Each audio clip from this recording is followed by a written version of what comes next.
Então, pessoal, no intuito de gravar essa aula é para que a gente não fique atrasado com o conteúdo, devido que a gente perdeu algumas aulas. Então, estou gravando essa aula sobre forças. E antes, eu irei fazer um pequeno resumo sobre as leis de Newton que a gente já estudou na aula passada. Então, as leis de Newton, né, como Newton elaborou, são 3 leis, né? Então, a primeira lei, ela fala que se nenhuma força resultante atua sobre o corpo, sua velocidade, né, a velocidade do corpo não pode mudar, ou seja, o corpo não pode sofrer uma aceleração.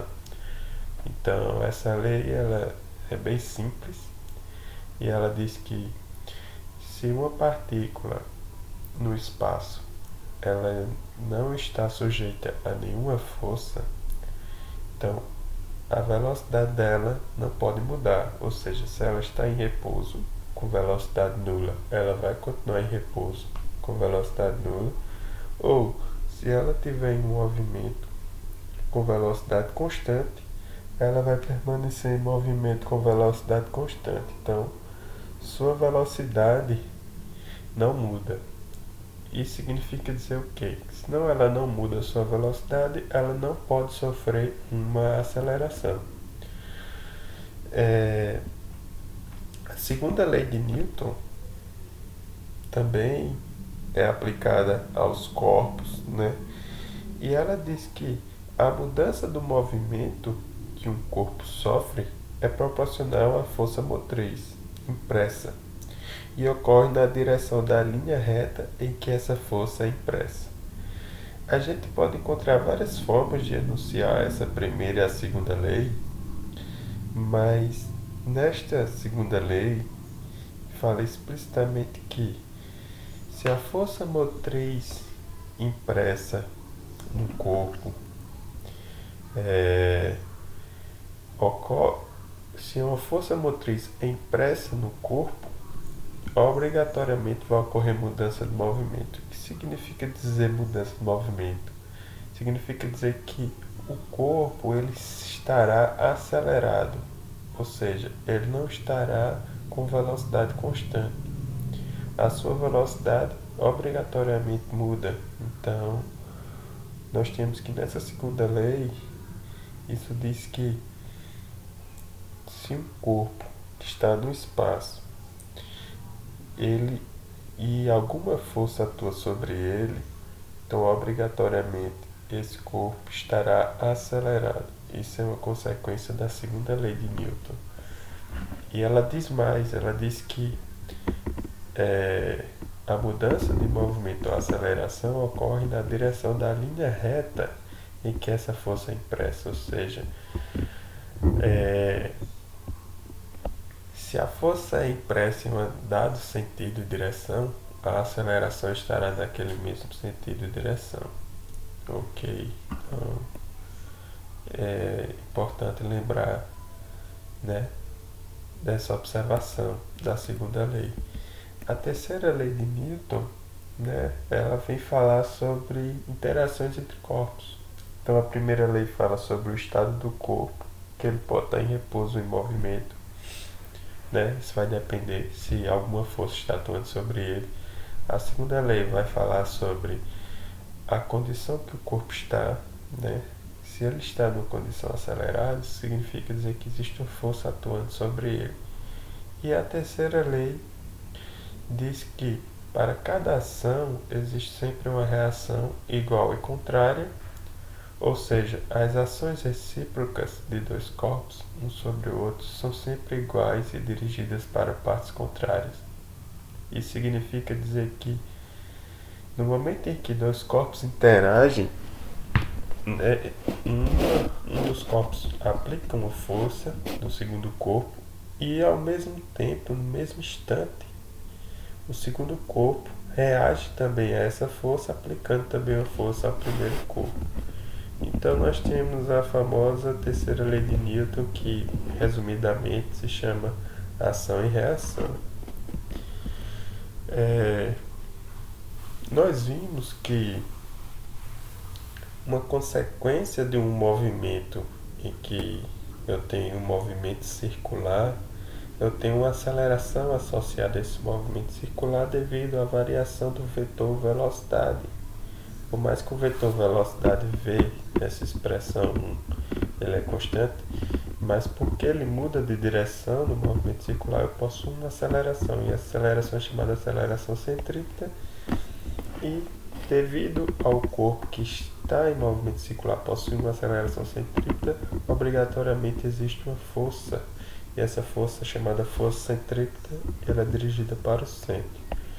Nós vimos que um exemplo desta força é a força gravitacional, e que é uma força que atua entre dois corpos, e estes corpos, estando separados por uma distância r, essa força ela é chamada força gravitacional e tem origem de uma força centrípeta devido ao fato de que um corpo está em repouso e o segundo corpo está em movimento circular em torno dele.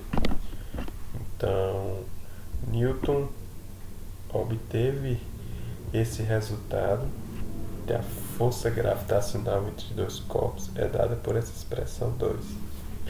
Ou seja, ela é proporcional às massas dos corpos e inversamente proporcional à distância ao quadrado entre eles.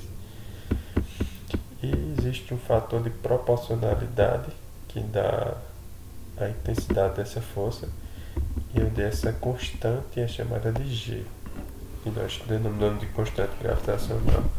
Então vocês irão ter essa parte nesse segundo slide que eu estou apresentando mais detalhada nas notas de aula que eu enviei para vocês. Vou falar sobre forças da natureza. Só verificar se está gravando. Então está gravando sim. Nós podemos continuar.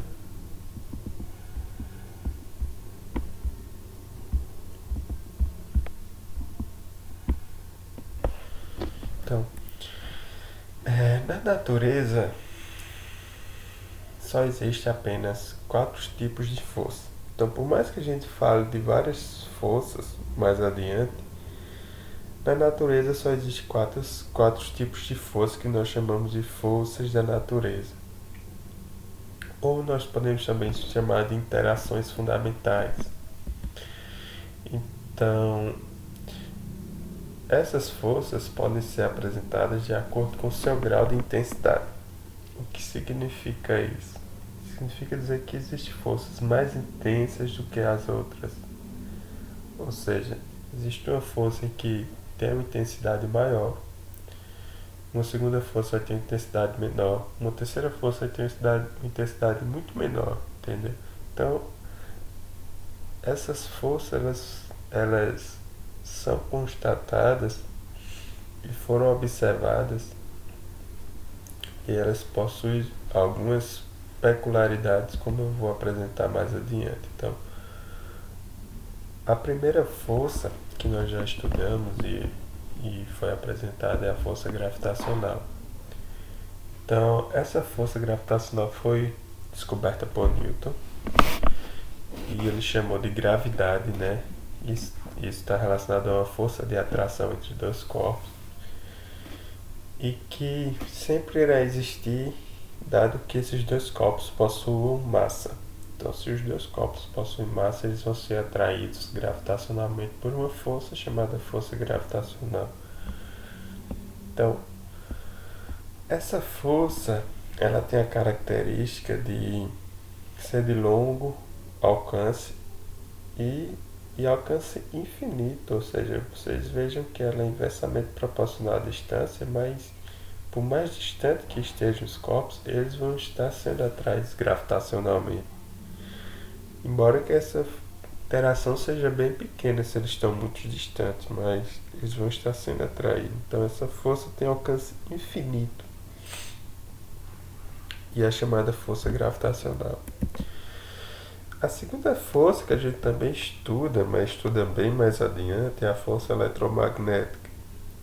Ela é responsável pela interação entre as partículas elementares, como por exemplo o elétron e o próton, mas o alcance dela é somente para casos em que eu tenho partículas carregadas. E essa força ela não depende da massa das partículas. Então existe uma diferença entre a força gravitacional e que essa força eletromagnética aqui, ela não depende da massa do elétron nem do próton. Ela vai depender da carga deles. Mas ela também é uma força que é inversamente proporcional à distância, mas que ela tem um domínio de atuação.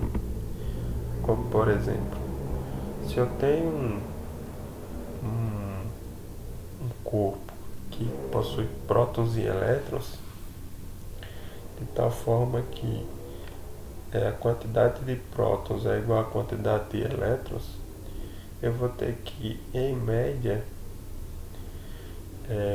a força total que esse corpo possui eletromagnética, ela vai ser nula. Por quê? Porque eu sempre vou ter uma força numa dada direção, apontando para um elétron e um próton, que o segundo corpo também vai, a segundo par de partículas vai ter também essa mesma força apontando numa direção contrária. E essas forças vão se anular. Então, quando a gente fala do ponto de vista macroscópico, em que eu tenho uma dimensão do tamanho do sistema solar, em que estou falando de Sol, Terra, Lua, eu não levo em conta a força eletromagnética entre as cargas elétricas, porque elas de fato vão se anular nesse domínio de distância que a gente está considerando. Mas se eu vou para o domínio de distância atômico, essa força eletromagnética ela está lá presente, eu tenho que levar em consideração. As outras duas forças que nós não vamos estudar, é chamada de força nuclear fraca e força nuclear forte. Essas duas últimas forças elas atuam no domínio subatômico, então já é um tema mais específico e não será apresentado nesse curso e também não será necessário para vocês mais adiante. Então, como eu já disse, do ponto de vista macroscópico, as únicas interações fundamentais relevantes são a eletromagnética e a gravitacional. Do ponto de vista, por exemplo, de eu estar falando do domínio atômico, que eu estou falando de um átomo em que eu tenho um núcleo formado de prótons e nêutrons e a eletrosfera de elétrons, aí sim eu tenho que levar em consideração a força eletromagnética, e isso a gente irá estudar mais adiante. E quando eu estou falando do ponto de vista de dimensões do sistema solar, eu vou estar tratando da força gravitacional. Então, um exemplo de força que a gente vai estudar, que tem origem nessas duas forças aqui, gravitacional e eletromagnética. Uma delas é a força peso. E a força peso, ela tem origem na força gravitacional. Então, todas as forças que a gente vai estudar mais adiante, ou elas têm origem na força gravitacional, ou elas têm origem na força eletromagnética. Então, antes de enunciar a força-peso, era interessante também abordar que essas forças são as únicas forças da natureza. As demais que a gente vai estudar, elas provêm dessas quatro forças, mais especificamente dessas duas forças, a força gravitacional e a força eletromagnética. E por que elas são as forças fundamentais da natureza? que a força-peso não é uma força fundamental da natureza. Uma explicação plausível é que essas forças, elas sempre irão existir, independente do sistema de referência que a gente utilizar. Se é um sistema de referência inercial ou não inercial. Então, o sistema de referência inercial é aquele em que as leis de Newton são válidas. Então, eu expliquei isso na última aula. As leis de Newton são válidas em sistemas de referências inerciais, ou seja, são aqueles em que o observador que está observando o movimento ou está em repouso, sem velocidade, parado, ou está com velocidade constante. Então, para esses dois casos, eu posso aplicar toda a mecânica newtoniana. E eu também posso ter um outro sistema de referência, em que o observador não está em repouso e também não está com velocidade constante. Ele está o quê? Acelerado. Então, nesse caso, as leis de Newton elas não são válidas, porque aparecem pontos em que os enunciados das leis não mais se aplicam. Então, o que a gente está falando de forças da natureza é que, independente do sistema de referência, independente se eu estou no referencial, inercial ou não inercial, essas forças estão atuando no sistema. Então, elas são características da natureza e independem do observador. No caso, quando eu estou falando da força-peso, nós vamos observar que isto é uma força em que vai depender do observador, vai depender do sistema de referência que nós estamos utilizando. Então, deixa eu anunciar o que é a força-peso e eu vou dar um exemplo deste fato. Então, a força-peso, ou apenas o peso P de um corpo, é o módulo da força necessária para impedir que o corpo caia livremente, medido em relação ao solo. Ou seja, eu tenho um peso e esse peso está apoiado em algum dado superfície. E eu estou dizendo que o peso é justamente o módulo da força em que essa superfície está atuando no corpo para impedir que o corpo caia livremente em relação ao solo. Então, um exemplo, desta força-peso é um sistema de balança, como vocês estão vendo na figura 1. Então, eu tenho duas massas nessa balança, de tal forma que eu tenho uma massa ME e um conjunto de massa MD. Então, se essa balança está em equilíbrio, isso significa dizer o quê?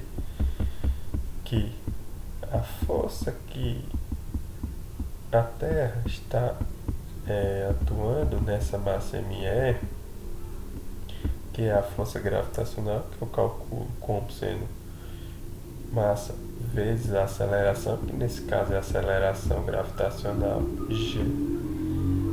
Se a balança em equilíbrio é igual à força FGD, que são a força em que a Terra está atuando nessas massas MD, que é igual a massa, esse conjunto de massa MD, vezes a força da gravidade G.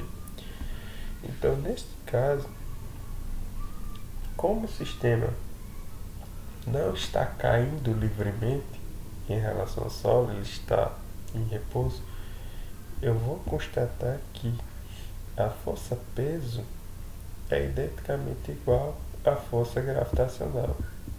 Ou seja, o peso P que esse corpo está submetido é identicamente igual à força gravitacional. Ou seja, eu calculo o peso P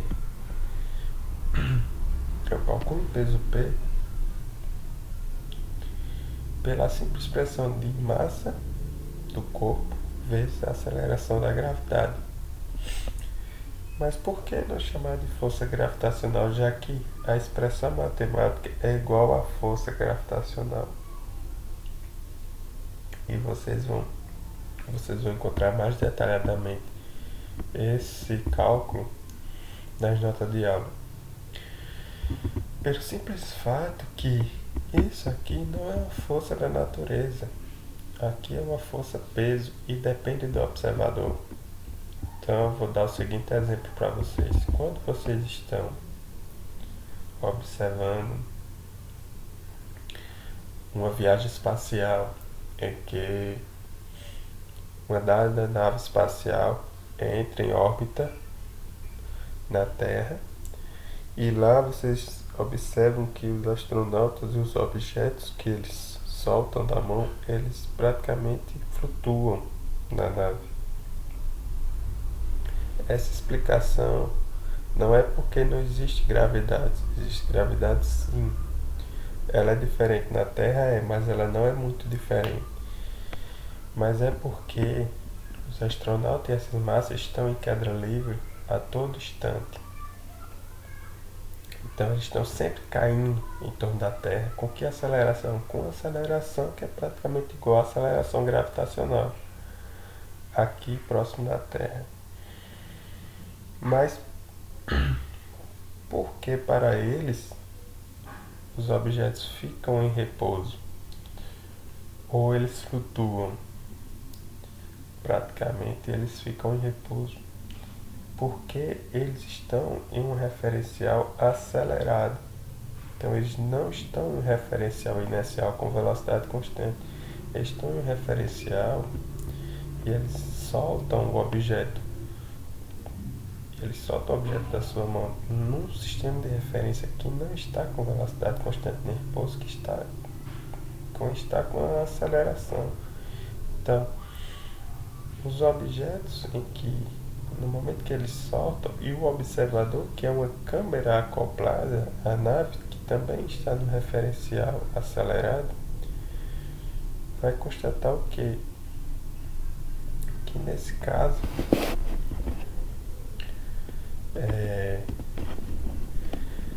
o observador está acompanhando a trajetória do movimento, ou seja, ele está caindo ao mesmo tempo em que também está caindo o objeto. E disso aí você acaba anulando a segunda lei de Newton.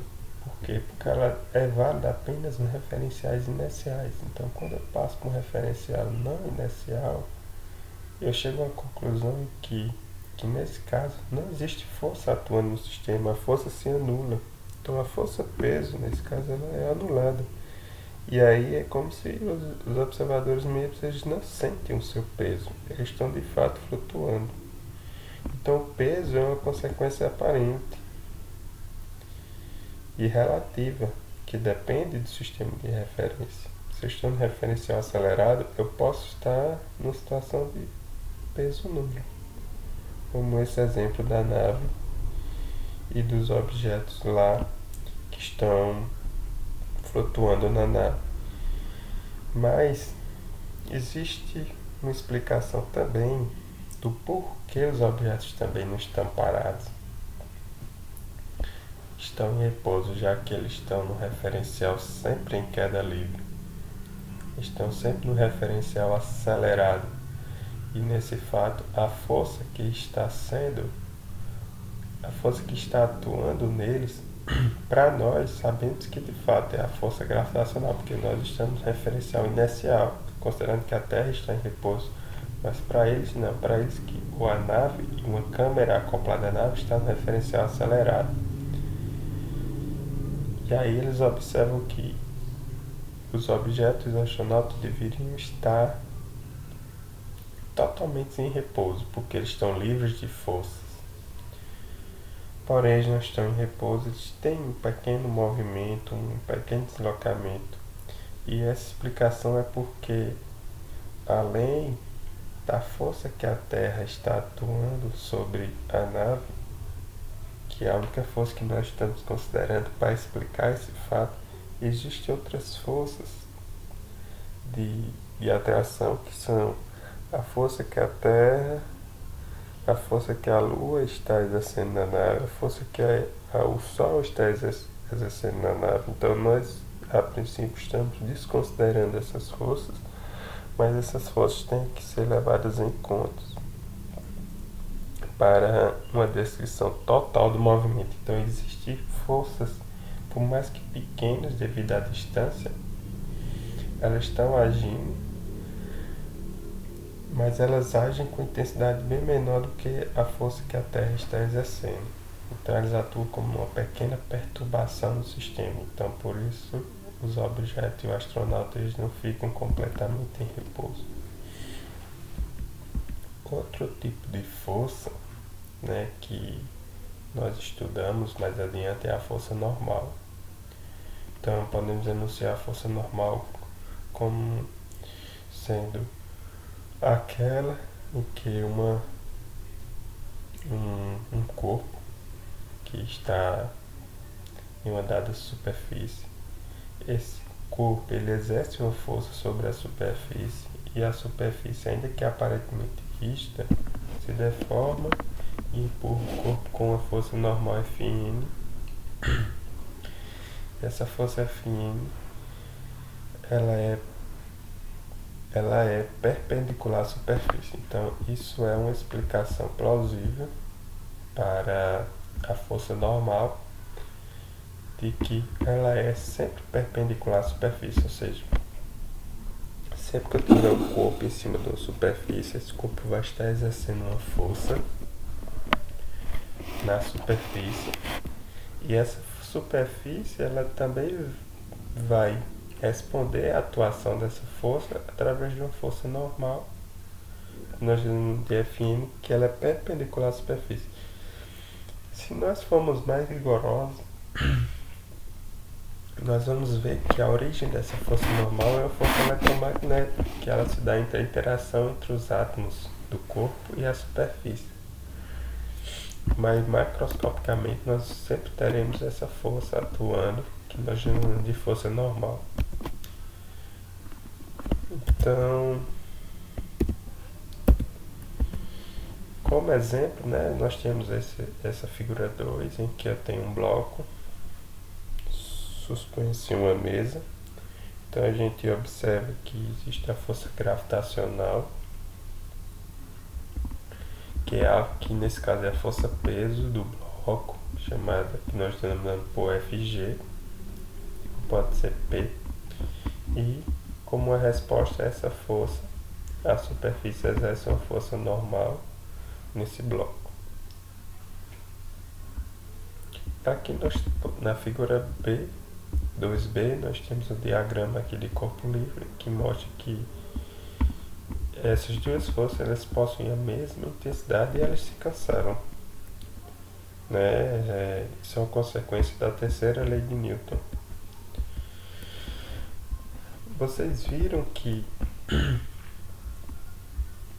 essas duas forças elas são iguais e se cancelam. Então, mas quanto seria nesse caso a força normal? A força normal seria igual à força força peso, que seria igual a mg. Mas nós vamos ter casos em que a força normal nem sempre é igual a mg. Por exemplo, nessa figura 3, que nós temos o caso de um bloco no plano inclinado. Então aqui a gente tem a atuação das forças, né, no sistema. Nós temos a força gravitacional, que ela está sempre dirigida na vertical, que é a força peso que o bloco está submetido. Nós temos a força normal, que é uma força perpendicular à superfície. E nós observamos que se a gente traçar um sistema de coordenadas que está aqui na base desse plano inclinado, posso decompor essa força peso mg entre dois termos: o termo adjacente que eu chamo de mg cosseno de θ, em que esse ângulo θ também é equivalente a esse ângulo θ entre a direção da normal aqui para baixo e a força-peso, e o cateto oposto, que é mg seno de θ. Então, nesse caso, a força normal ela é igual a componente adjacente da força-peso. Então, é igual a mg cosseno de θ. Então, isso é um exemplo para vocês terem cuidado na hora de resolver os problemas. Nós temos uma terceira força aqui, chamada de F minúsculo, e ela é denominada como força de atrito. Nós vamos estudar ela mais adiante.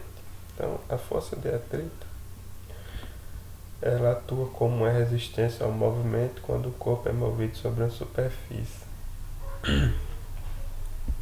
Então, a força de atrito, ela pode ser estática, ou seja, sempre que um corpo está em uma dada superfície, o contato entre o corpo e a superfície gera um atrito entre eles, uma resistência. E essa força, ela sempre vai atuar no sentido contrário à tendência de movimento. E se os dois corpos, se o corpo está em repouso e ele tende a entrar em movimento, existirá uma força chamada força de atrito estático, que é dada por essa expressão 3, que é Fs igual a μs vezes Fm. Então, nesse caso, nós temos um coeficiente de atrito, estático, e nós chamamos esse coeficiente de μs.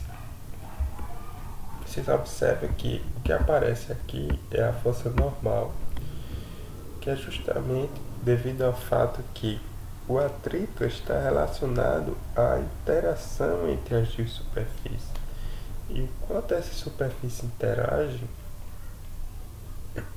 eu consigo medir o quanto elas estão interagindo através da força normal, porque é uma força que está relacionada à reação do peso que o corpo está exercendo na superfície. Então, nós temos essa expressão aqui para calcular a força de atrito estático. Nós também temos o caso da força de atrito cinético, em que o corpo ele está em contato com a superfície, mas ele está em movimento, ou seja, ele está se movimentando. Então, a força de atrito estático, nesse caso, ela desaparece, e a força de atrito que aparece, nesse caso, é a força de atrito cinético. E o coeficiente agora não é mais o coeficiente de atrito estático, é agora o coeficiente de atrito cinético, e ele é denominado por μs. Então a expressão é a mesma, só que a origem da força é diferente, porque o coeficiente que aparece é diferente.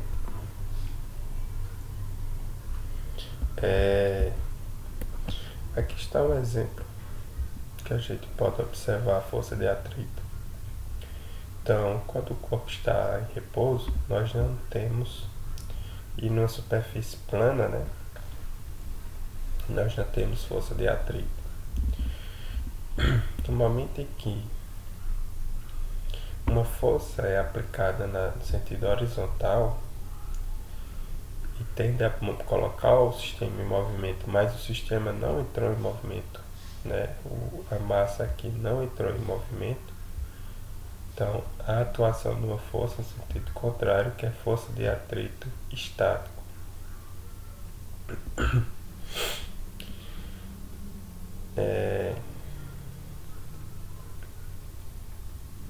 Então essa força de atrito estático, à medida que o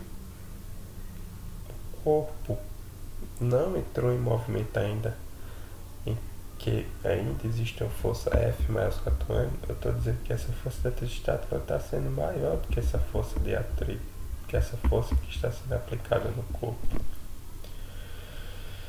Mas existirá um momento em que a força é aplicada, ela passa a ser tão forte e tal que ela equilibra com a força de atrito estático, e aí nós estamos num ponto que nós estamos na eminência do movimento. Então, neste caso em que eu estou na eminência do movimento, eu considero que a força de atrito F minúsculo estática, ela é igual à força F. E que a força F está sendo aplicada. Mas, no momento em que o corpo está sendo acelerado devido à força F, então eu estou falando que a força de atrito estática desaparece porque o corpo entrou em movimento e agora aparece a força de atrito cinética. E a força F maiúscula está sendo maior do que a força de atrito cinética. Então é por isso que o corpo está sendo acelerado. Então, vai existir um momento em que o corpo não vai estar mais acelerado, vai permanecer com velocidade constante, né? Então, eu estou numa situação em que a força F também está atuando no sistema para manter a velocidade constante e é preciso reduzir a força aplicada. Então o sistema ele agora passa a ter basicamente a força aplicada igual à força de atrito cinético, né? Eles podem ser forças diferentes, podem, mas a força F pode até ser menor do que a força de atrito cinética, mas o sistema ele vai permanecer com velocidade constante por um determinado período, né? Então, e a justificativa para isso é devido à perda de energia do sistema. Então, a partir do momento que ele vai perder energia e vai ficar em repouso. Mas que eu posso observar melhor, né, a atuação dessa força de atrito estática e cinética através desse gráfico aqui na figura 5G, que eu vejo que existe um momento em que a força de atrito estática ela sempre vai estar atuando, sempre vai ter um valor em que ela tem um pico, um valor máximo. A partir desse momento ela deixa de aparecer e passa a aparecer uma força de atrito aqui que ela é praticamente constante com o tempo. Ela surge quando o movimento, o corpo entra em movimento. Então o valor da força de atrito cinético não depende da força aplicada, né? Então isso é importante observar, que a força pode estar sendo aplicada, mas a força de atrito cinética ela vai estar ali atuando devido ao corpo estar em contato com a superfície e estar em movimento. Então, nós temos algum exemplo de força de atrito. Um exemplo interessante é a gente entender o porquê o veículo escreve uma curva, né? Numa rodovia, por exemplo. Então a gente viu que se um corpo descreve uma trajetória circular, que eu posso simplificar como veículo descrevendo uma curva, ele está com a aceleração centrípeta, e para isso existe a força centrípeta dirigida para o centro. Mas é essa força centrípeta que mantém o veículo em contato com o solo. A força centrípeta que faz com que o veículo descreva um movimento circular.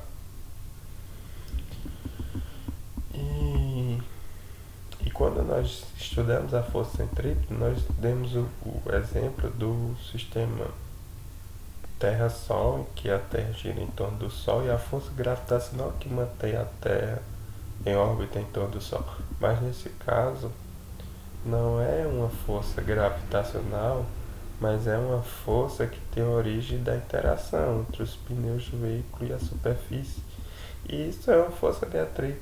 Então, a força de atrito que mantém o veículo descrevendo a trajetória circular, nesse caso, se a gente considera um instante de tempo t, né, nós temos que a força de atrito estática está atuando entre o solo e os pneus do veículo.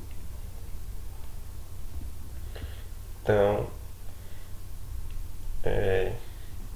isso aqui é um exemplo em que, se eu retiro o atrito, né, entre os pneus do veículo e a superfície, nós vamos observar que essa força ela é praticamente nula, desaparece, e o veículo não irá conseguir descrever uma trajetória circular, né? Escrever uma curva. Então, aqui na figura 6b a gente tem o diagrama de corpo livre das forças que atuam no sistema. Nós temos que aqui atua uma força normal, a força peso, né? E nós temos a força de atrito dirigida para o centro da curva. Nós temos outro tipo de força, que é quando uma corda esticada é presa a um corpo. Então, ela aplica ao corpo uma força T orientada ao longo da corda. Essa força é chamada de força de tração, porque a corda está sendo tracionada. Então, a tensão da corda é o módulo T da força exercida sobre o corpo. Então, aqui está um exemplo, figura 7, de força de tração, em que eu tenho alguém puxando um dado corpo preso a uma corda, e se essa corda está esticada, é sinal de que essa corda está exercendo uma força, né, no bloco. E essa força nós denominamos força de tração. Então, na verdade, a minha mão que está atuando aqui na corda, ela exerce uma força T, e a resposta, né, dessa ação dessa força também é de módulo T. Então, vocês vão observar também na figura B, ó, que as forças das duas extremidades da corda são iguais em módulos. Então, eu puxo aqui a corda com uma dada força T, e a corda está exercendo essa força de mesmo módulo no bloco de massa M. Então, a função da polia nesse caso é somente mudar a orientação aqui da corda, e ela muda a orientação da força. Por exemplo, na figura C, eu tenho um caso em que as duas forças estão na mesma direção vertical, mas mais adiante a gente vai estudar o caso em que, para os sistemas de polias, a gente consegue reduzir drasticamente assim a força que eu exerço na corda com relação à força que o bloco está sendo puxado. Então, nós temos um exemplo de força de tração. Como último exemplo de força, né, nós observamos quando um corpo está preso a uma mola. Então, eu puxo esse corpo de massa M, né? Puxo ele na direção X positiva. Então, se eu puxo ele, observo que a mola vai estar sendo esticada e ela vai tender a retornar para o seu estado relaxado. Então, ela vai estar exercendo uma força, né, que eu estou chamando de força elástica, no sentido contrário ao movimento, né, que eu estou exercendo no bloco. Da mesma forma, se eu pressiono essa mola com o bloco, eu vou observar que a mola vai querer retornar para o seu estado relaxado, ou seja, ela vai querer retornar para o seu ponto em que o bloco está aqui, ó, na posição 0, 2x.